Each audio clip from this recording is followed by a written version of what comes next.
Hörmətli izləyicilər, yeni bir serial videolara başlayırıq. Bir neçə hissədən ibarət olacaq yeni videolarda Rum surəsi ilə bağlı ilk dəfə eşidəcəyiniz çox maraqlı və qeyri-adi hadisəni açıqlayacağıq. O hadisə ki, alimin ölümündən 40 il sonra üzə çıxdı. Heç kəs inanmırdı ki, o hadisə baş verə bilər. Bəhs etdiyimiz hadisə son vaxtlar gündəmə çevrilən, hamımızın ürək ağrısı ilə izlədiyimiz Qəzza, Məscid-ül Əqsa, Qüdslə bağlıdır. Əsrlər əvvəldən verilən müjdəyə hazır olun. Birinci hissəni təqdim edirik. Digər hissələrdə bir neçə gün arayla ən qısa müddətdə yayımlanacaq.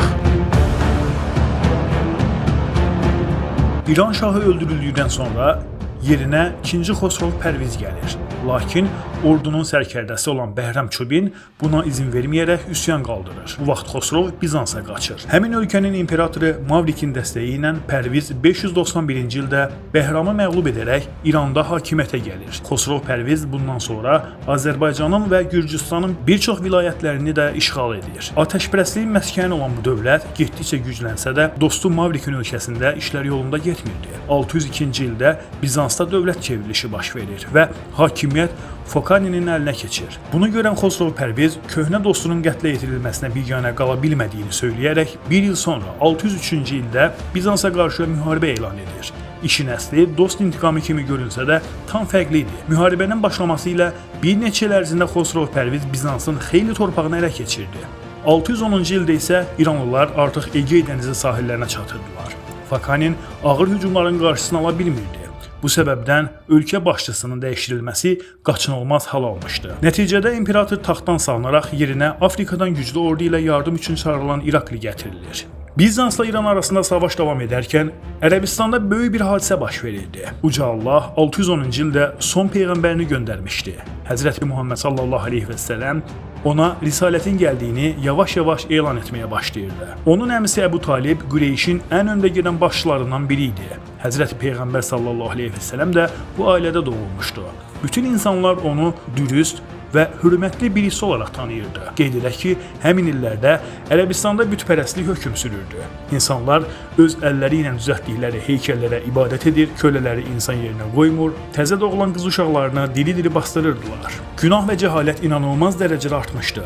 Rəsulullah isə onların bütün qanunlarını yıxaraq kölələrlə eyni süfrədə oturur, bütləri rədd edir, Allahın tək olduğunu söyləyirdi. Ancaq ərəblər İslamı qəbul etmir, Həzrət Muhammed sallallahu aleyhi və səlləmə sərt şəkildə qarşı çıxırdılar. Belə bir şəraitdə Rəsulullahın İslamı yaymağa çalışması Bizansın İranlılara qarşı mübarizəsindən daha çətin idi. Çünki müşriklər Həzrət Muhammed sallallahu aleyhi və səlləmə tez-tez sui-qəsdlər təşkil edir, müsəlman olmaq istəyənlərə çox ağır işgəncələr verirdilər. İrakli güclü orduya sahib olsa da Xosrov Pərvizə qarşı mübarizə apara bilmirdi. Çünki İran ordusu Bizansdan qat-qat çox idi. Deyilənlərə görə Pərvizin komandanlığı altında savaşan təkcə Yahudilərin sayı 26 minə çatırdı. Burada qeyd etmək lazımdır ki, Xosrov Pərviz əslində İraklinin gəlişi və Fokaninin öldürülməsi ilə öz dostunun intiqamını almışdı. Ancaq maraqlıdır ki, savaşdan geri çəkilmədi. Tam tərsi, müharibə daha da qızışaraq xristianlarla atəşpərəstlərin savaşına çevrildi. Xosrov Pərvizin orduları 613-cü ildə Suriyaya hücum edərək Şamı ələ keçirir. 614-cü ildə Qüdsə girən İranlılar xristian dünyasını yerlə bir edirlər. 90 min xristian öldürülür və Məscid-i Əqsa təhrib edilir. İranlılar ələ keçirdikləri hər yerdə atəşpərəst sitayiş yerləri düzəldir, öz etiqadlarını yaymağa çalışırdılar. 616-cı ildə Yordaniya, Fələstin və bütün Sinay yarımadası işğal edilərək Bizansın son qalası olan Konstantinopol mühasirəyə alınmışdı. Nəticədə Bizanslılar rəsmən məğlubiyyətlərini elan edirdilər. İrakli Xosrov Pərvizə elçi göndərərək bütün şərtləri qəbul etdiyini və sülh bağlamaq istədiyini bildirir. Ancaq Pərviz cavab olaraq bildirir ki, imperator zəncirlənmiş halda qarşıma gətirilmədikcə və atəşə sitayiş etmədikcə ona aman verməyəcəm. Hər şey bitmək üzrə idi. O dövrü araşdıran tarixçilər deyir ki, mövcud şəraitdə Bizansın ayağa qalxması mümkün deyildi. Çünki ölkə həddən artıq zəifləmiş, hardasa bütün torpaqlarını itirmişdi. Son qala olan Konstantinopol da əldən getmək üzrə idi. İranın Bizans'ı işğal etdiyi tarixdə Ərəbistanda da ölüm-qalım mübarizəsi vardı. Hz. Muhammed sallallahu əleyhi və səlləmə peyğəmbərliyinin gəlməsindən artıq 6 il ötürdü. Burada İslam dinini qəbul etmiş bir qrup olsa da, müsəlmanlara qarşı çıxanların sayı qat-qat artıq idi. Müşriklərə qarşı yetəri qədər gücə sahib olmayan müsəlmanlardan bir çoxu sərt baskı altında qalaraq Bizansın müttəfiq olan Həbəş krallığına sığınmaq məcburiyyətində qalmışdılar. Ancaq müşriklər müsəlmanları burada da rahat buraxmırdılar. Onlar Həbəş kralı Nəcaşiyə bahalı hədiyyələr verərək zorla dinlərindən döndürülməsi üçün müsəlmanları geri göndərməyə xahiş edirdilər. Ancaq Nəcaşi bununla razılaşmır və müsəlmanların istədikləri qədər ölkəsində qala biləcəklərini bildirir. Həmin günlərdə Bizansın məğlubiyyəti hamının dilində idi. Müşriklər buna çox sevinir, möminlərə baxın, İranın atəşpərəstləri zəfər qazanır, vəhyə, peyğəmbərliyə inanan xristianlar yox edilir. Eyni şəkildə biz də Ərəbistan bütpərəstləri olaraq sizi və dininizi yox edəcəyik deyirdilər. Müsəlmanlar həm özlərinin, həm də xristianların başına gələn bu hadisələr qarşısında sarsıldıqları bir vaxtda Rum surəsi nazil olur. Orada bir neçə il ərzində Rumların qalib gələcəyindən, həm də müsəlmanların sevinc yaşayacağından bəhs olunurdu. Bismillahirrahmanirrahim. Əlif lam mim. Bizanslılar İranlılara məğlub oldular. Ən yaxın bir yerdə. Lakin onlar bu məğlubiyyətlərindən sonra qalib gələcəklər. Bir neçə il ərzində. Əvvəldə, sonra da hökm Allahındır. O gün möminlər sevinəcəklər. Allahın köməyi ilə. Allah istədiyinə kömək edər. O, yenilməz qüvvət sahibi, mərhəmət sahibidir. Ancaq görünən şərtlər daxilində hər ikisinin həyata keçməsi qeyri-mümkün kimi görünürdü. Çünki Ərəbistanda bir ovuc müsəlman vardı və yaxın bir neçə ilə qalib gələ bilmələri inandırıcı görünmürdü. Digər tərəfdən də Bizanslar xeyli torpaq itirərək məğlub olmuşdu. Onların yenidən ayağa qalxa bilməsi möcüzə kimi bir şey idi.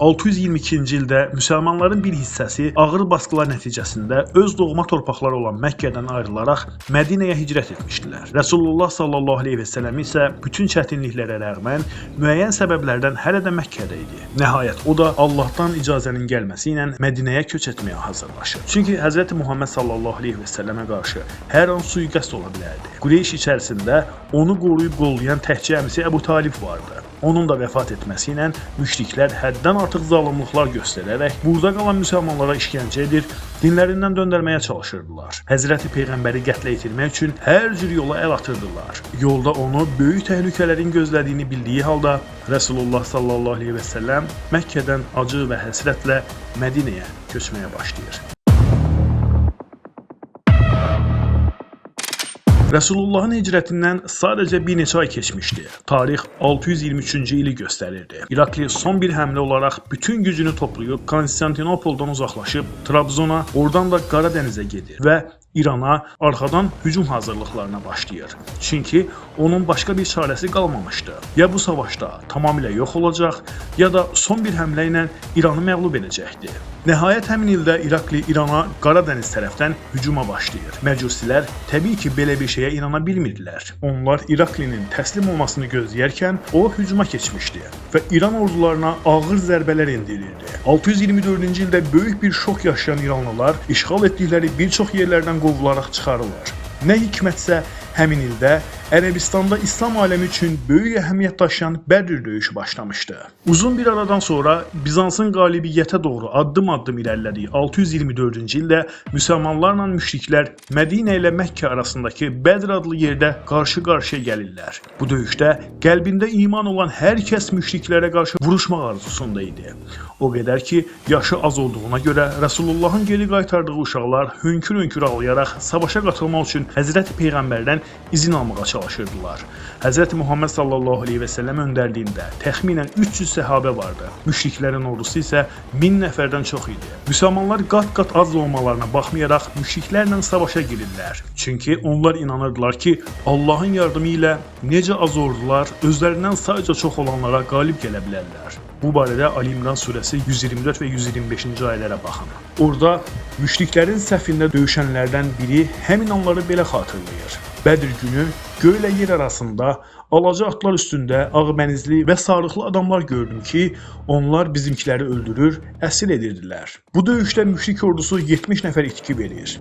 Bir o qədər də əsir düşdüklərini gördükdə parçalanmağa başlayırlar. Çünki savaşda qeyri-adi şeylər olurdu. Belə bir orduya qalib gəlmək mümkün değildi. Yaşlısı, cavanı ilə hər kəsin Allah rızası üçün çıxdığı bu yolda müsəlmanlar qalib gəlirlər və ilk dəfə öz dinlərini rahatca yaşamağa başlayırlar. 625-ci ildə İraq Liva ordusu Məcusilərə qarşı hücumu davam etdirərək Xosrov Pərvizə göz açmağa imkan vermir. Bizanslar Azərbaycana gələrək atəşpərəstliyin mərkəzi sayılan bir çox sitayiş yerlərini darmadağın edir. İran ordusu ağır itkilər verərək geri çəkilməyə məcbur olurlar.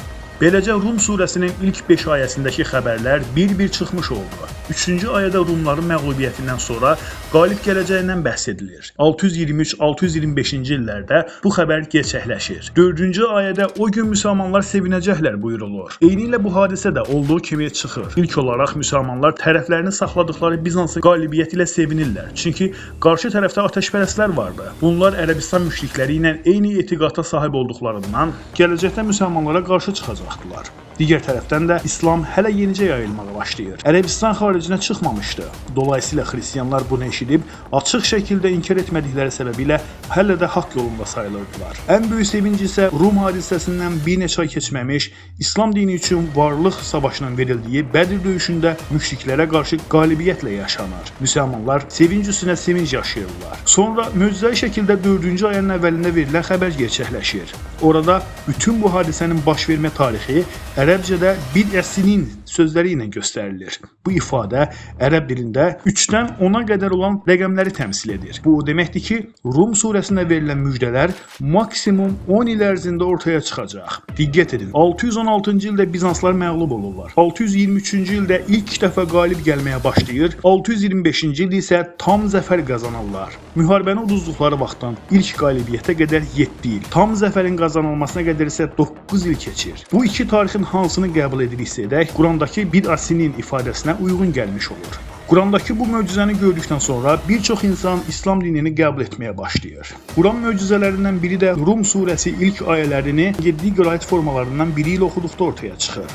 Həmin qiraət formasında 2-ci və 3-cü ayələrdəki sözlərin hərəkələri fərqlidir və belə bir məna bildirir. Rumlar məğlubiyyətlərindən sonra qalib gəldilər və irəlidə məğlub olacaqlar. Davamında o gün möminlər sevinəcəklər buyurulur. 12-ci əsrdə yaşamış din alimlərindən İbn Berrecan bəhs etdiyimiz qiraət forması ilə həmin ayələr üzərində riyazi hesablamalar apararaq bir tarix çıxarır və bildirir ki, məhz bu tarixdə Bizans müsəlmanlara məğlub olacaq və Məscid-ül Əqsa işğaldan qurtarılacaq. İbn Berrecan bu sözü deyir və əlavə edir ki, biz hazırda Hicri 522-ci ildəyik. Alim Rum surəsini incələyərək tapdığı tarixə çatmır və təəssüflər olsun ki, hesablamanı apardığı ildən 14 il sonra vəfat edir. Ancaq əl yazmaları saxlanılır və diqqətlə təqib edilir. Bəs onun dediyi tarixdə nə baş verir? Bu barədə isə növbəti videomuzda.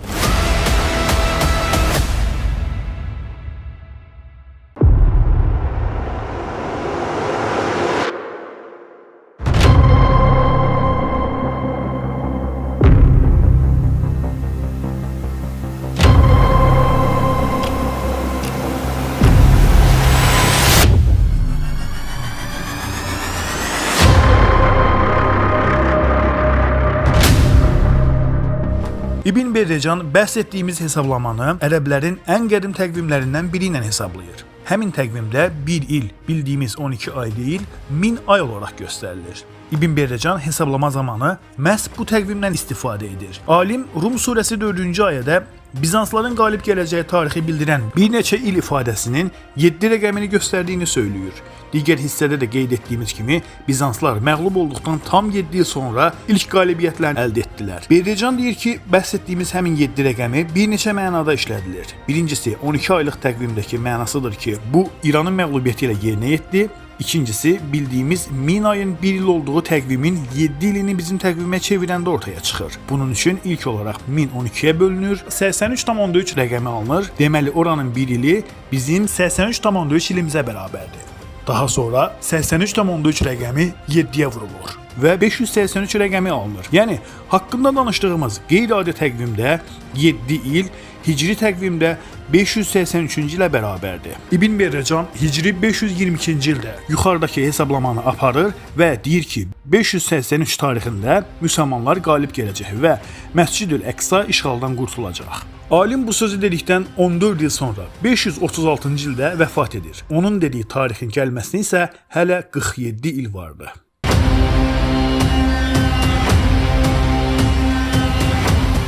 İbn Berrecanın dediyi tarixdə bəs nə baş verdi?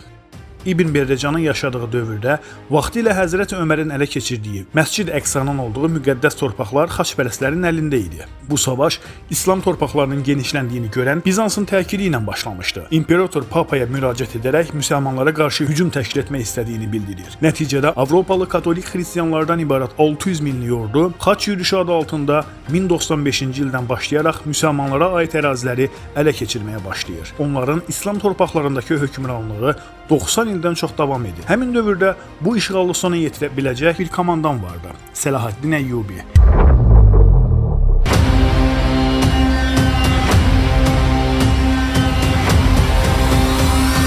Hər kəs tərəfindən dindar, mərd, ağıllı və mərhəməti ilə tanınan Selahaddin Əyyubi Misir, Suriya, Fələstin və digər müsəlman dövlətlərini komandanlığı altında toplaya bilmiş nadir insanlardandır. Onun başçılıq etdiyi vaxtlarda müsəlmanlar həm maddi, həm də mənəvi yöndən xeyli güclənmişdi. Nəhayət tarix hicri 583, miladi 1187-ci ili göstərdiyində Əyyubi müsəlmanlardan ibarət güclü bir ordu ilə hücum edərək qüdsü işğaldan azad edir və qarşı tərəfin 90 il davam edən hökmranlığına son verir.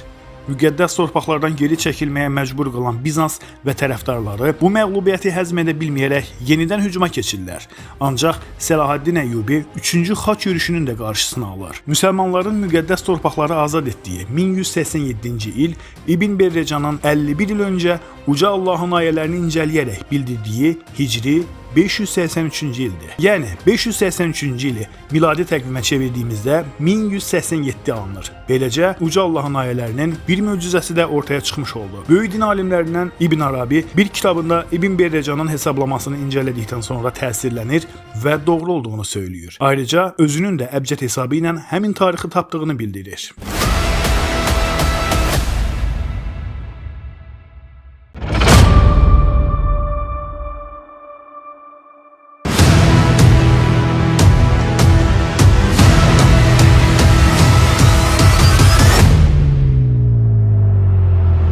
Alimlər deyir ki, Rum surəsi 4-cü ayədəki əvvəldə də, axırda da hökm Allahındır ifadəsi və davamındakı o gün möminlər sevinəcəklər cümləsi qiyamətə qədər müsəlmanların Dəccal da daxil olmaqla hər cür fitnə və savaşda qalib gələcəyinə işarədir. Tarixə nəzər saldığımızda bunun şahidi oluruq. İlk olaraq Bizans imperatoru İrakli Əbu Bəkir radiyallahu anhın xəlifəliyi zamanındakı Yərmuk savaşından etibarən İslam mücahidləri qarşısında məğlub olmağa başlayır. Sonra hicri 17-ci ildə Həzrət Ömər radiyallahu anh tərəfindən Şam fəth edilir və Məscid-ül-Əqsa ələ keçirilir. Xaç yürüyüşü ilə yenidən ələ keçirilən İslam torpaqları 1187-ci ildə Selahaddin Əyyubinin hücumu ilə geri qaytarılır. Daha sonra bu qalibiyyət 1453-cü ildə Osmanlının İstanbulu fəth etməsi ilə davam edir və Quranın 1400 il öncədən verdiyi xəbərlər möcüzəli şəkildə ortaya çıxır. Qeybdən gələn bu müjdə Allahın izni və təqdiri ilə qiyamətə qədər bizimlə olacaq. Rum surəsi 3-cü ayədə uca Allah Bizansın məğlub olduqları yeri ərəbcə fi ədnəl ərd ifadəsi ilə bildirir. Bu cümlə ərəbcə iki mənanı ifadə edir. Birincisi ən yaxın yer, ikincisi isə ən aşağı yer deməkdir. Bu ayəni araşdırarkən xeyli təfsir kitablarına baxdım. Hamısında birinci məna işlədilmişdi. Ancaq son dövrün alimləri həmin cümlənin ən aşağı yer mənasında da işlədildiyini və Quranın daha bir möcüzəsinin ortaya çıxardığını söyləyirlər. Tarixə və müasir dövrə nəzər saldığımızda görəcəyik ki, fi ədnəl ərd ifadəsi Quranda hər iki mənada işlədilir. Qeyd etməliyəm ki, ikinci mənası həqiqətən də Quranın uca Allahın kəlmələri olduğunun dəlillərindən biridir. Çünki həmin cümlədə 1400 il əvvəldən verilən informasiya əsrlər sonra 20-ci yüzillikdə kəşf edildi. Videonu izlədiyinizdə görəcəksiniz ki, fi ədnəl ərd ifadəsinin verdiyi xəbəri nəinki oxuma yazma bilməyən Peyğəmbərimiz sallallahu əleyhi və səlləm, hətta o dövrdə yaşayan heç kəs ortaya çıxara bilməzdi. Alimlər Bizansın məğlub olduğu yer barədə müxtəlif fikirlər söylüyorlar. söyləyiblər. Almanlı həm də yazır deyir ki, fi ədnəl ərd ifadəsi ilə şiddətli döyüşlərin keçdiyi Konstantinopolun yaxınlığı və ya Bizans torpaqlarının Ərəbistana yaxın olduğu yer bildirilir. Alimlərdən digər bir qrup isə bəhs edilən ərazini Bizansın İranla qonşu torpaqları olaraq göstərirlər. Bu sayılanların hamısı ən yaxın yer ifadəsinə uyğundur. Ancaq əksər alimlər həmin cümlə ilə İordaniyanın nəzərdə tutulduğunu söyləyirlər. İordaniya Bizans hakimiyyətindəki ölkələr içərisində Ərəbistana ən yaxın yer idi. Bəhs etdiyimiz cümlənin digər mənası da bu fikri qüvvətləndirir. Fi ədnələr ifadəsinin ikinci anlamı ən aşağı yer deməkdir. Qeyd edək ki, həmin məna ilə Bizansın məğlub olduğu yer daha da konkretləşir. 20-ci əsrdə təşkil edilən araşdırma və müşahidələrlə məlum oldu ki, yerin quru hissəsinin dəniz səviyyəsindən ən aşağı nöqtəsi Ölü dəniz hövzəsidir. Bu, dünya tərəfindən bilinən və qəbul edilən hadisədir. Dəniz səviyyəsindən 400 metr aşağıda yerləşən Ölü dəniz hövzəsi İsrail, Fələstin və İordaniya torpaqlarının birləşdiyi yerdədir. Yəni, dünyanın ən aşağı nöqtəsinin böyük bir hissəsi də məhz İordaniya ərazisindədir. Dolayısıyla Bizansın İrana məğlub olduğu ərazi həm Ərəbistana ən yaxın yer, həm də dünyanın ən aşağı nöqtəsidir. Bu da Quranın fərqli tərəfdən ortaya qoyduğu möcüzələrdən biridir.